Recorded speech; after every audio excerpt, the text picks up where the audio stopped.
Good morning, good morning, good morning. Happy Monday morning to you guys. I pray you guys received sweet sleep, woke up with bells and whistles on and ready to take on this new day. Hey there, Heartbeat Aaliyah, Heartbeat Belinda. Hey, Heartbeat Carolyn. Good morning, good morning, good morning to you guys. Wherever you are, come on and give God a praise because he is just good like that. He is greatly to be praised. Hey, Heartbeat Elaine. Hey, Heartbeat Donald. Good morning, good morning, good morning. Welcome to the Gathering of Hearts. I am Regina Banks, your GPS to Wholeness, aka the Heart Gatherer. And this morning, your daily dosage is watch your mouth. Watch your mouth. Hey, Heartbeat Shanice, Heartbeat Troy, Heartbeat Melodia, Heartbeat Yolanda, Heartbeat Yvonne. Good morning, good morning, good morning. Again, your daily dosage is watch your mouth. You know, sometimes your mouth can literally block the blessing that God has for you. It can block, everything that you have been believing God for. Hey, Heartbeat Melodia. Sometimes it's not God's delay, but it's your mouth. And so we've got to be conscious about what we allow to come out of our mouths. Remember, instead of 4 days, instead of 4 months, instead of 4 years, it took the Israelites 400 years, 40 years to reach the promised land, because they were grumbling. A journey that should have taken 11 days when you look at the proximity of where they were to where they were going. So sometimes it's your mouth that delays God's promises in your life. It's not God. Remember, they just kind of like hung out in the wilderness for years because of their grumbling, because they were complaining. Philippians 2:14, the Amplified Classic, says this: do all things without grumbling and fault finding and complaining against God and questioning and doubting among yourselves. The King James Version says it like this: do all things without murmuring and disputing.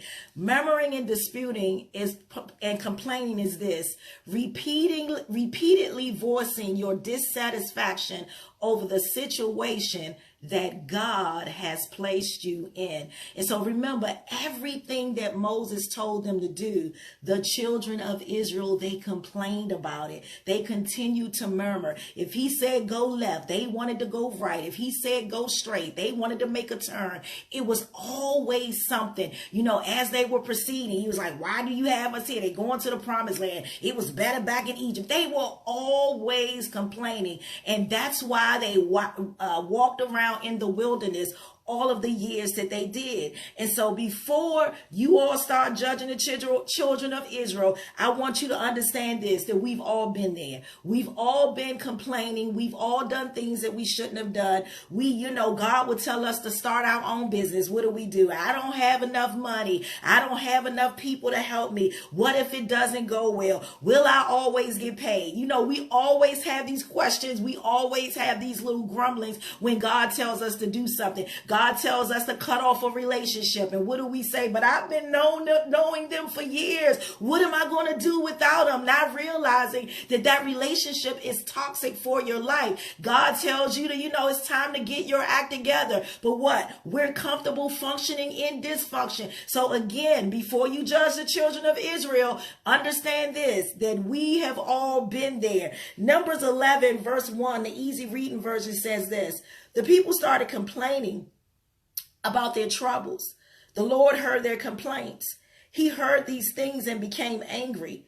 Fire from the Lord burned among the people. The fire burned some of the areas at the edge of the camp. And so we see in this verse that in Numbers, when they were talking, we all know the account with Miriam and Aaron, Miriam giving her brother Moses a hard time. But it says this: it says that the constant complaining about their troubles, that it caused the Lord to be angry. We don't ever want the Lord to be angry with us because of our mouth. That is why you've got to watch your mouth. First of all, God has been so good. God has been so gracious to us. We really don't have a reason to complain. There is nothing that is going on in our lives that is that bad that we need to complain. We need to change that complaining into a praise, because it could be worse, but God has not allowed it to be worse. We're still in our right minds. And so we see from Numbers 11 verse 1 that there is a danger in complaining. And so I just want to start on that today. You know, we'll get through the rest of it throughout this week, watching your mouth. But number one, the anger in complaining. Complaining cuts off your vision for your future. I'm going to say it again. Complaining cuts off your vision for the future. When you're complaining, you can't see past your now.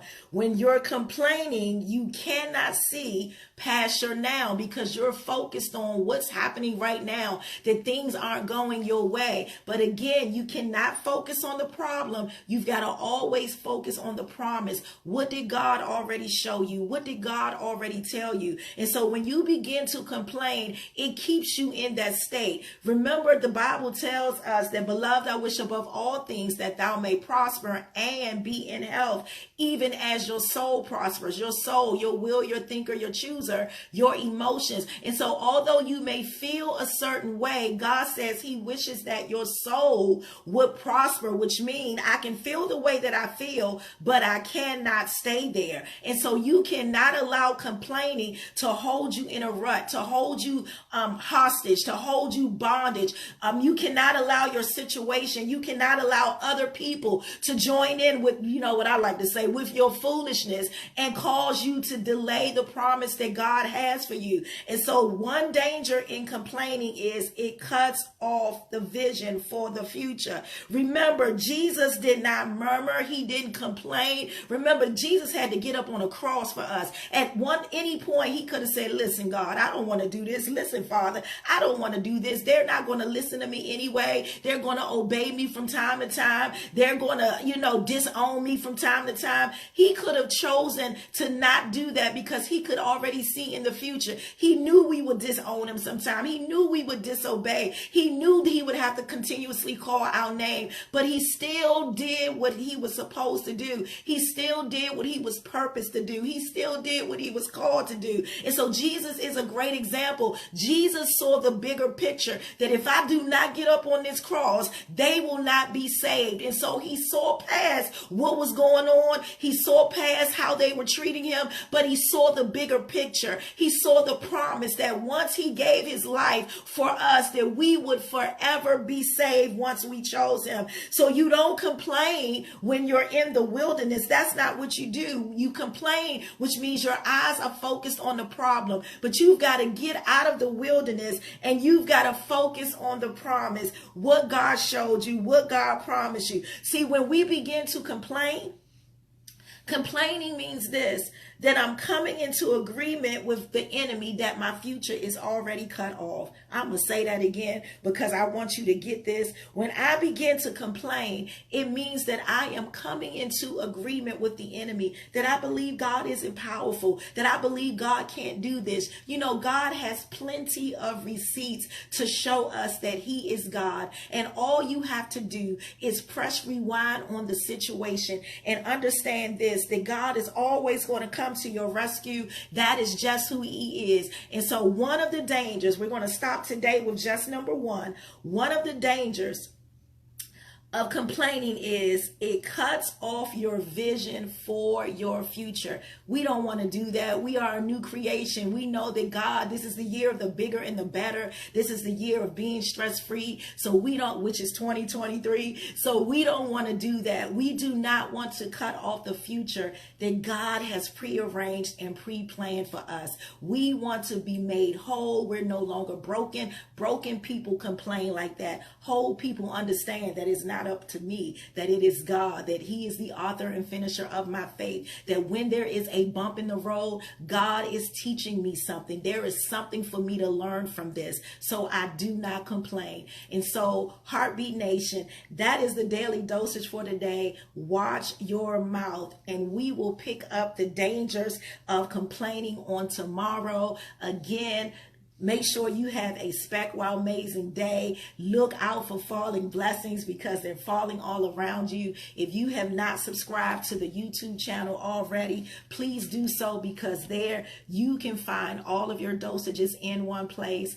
Follow me on social media platforms, God Wants Me Whole. Visit the website, godwantsmewhole.org. You know how we do this thing. Come on and let's say it together. Say, God wants me whole, and I am. Again, I'm Regina Banks, your GPS to wholeness, aka the Heart Gatherer. I love you guys a bunch, and thanks so much for all of you who came out on yesterday to our first, the Gathering of Hearts on Sunday morning. We had such a great time. God was truly in the building. So again, thank you, thank you, thank you. Again, I will see you right back here tomorrow morning as we continue on in this series of Watch Your Mouth. Make it speck-wild amazing.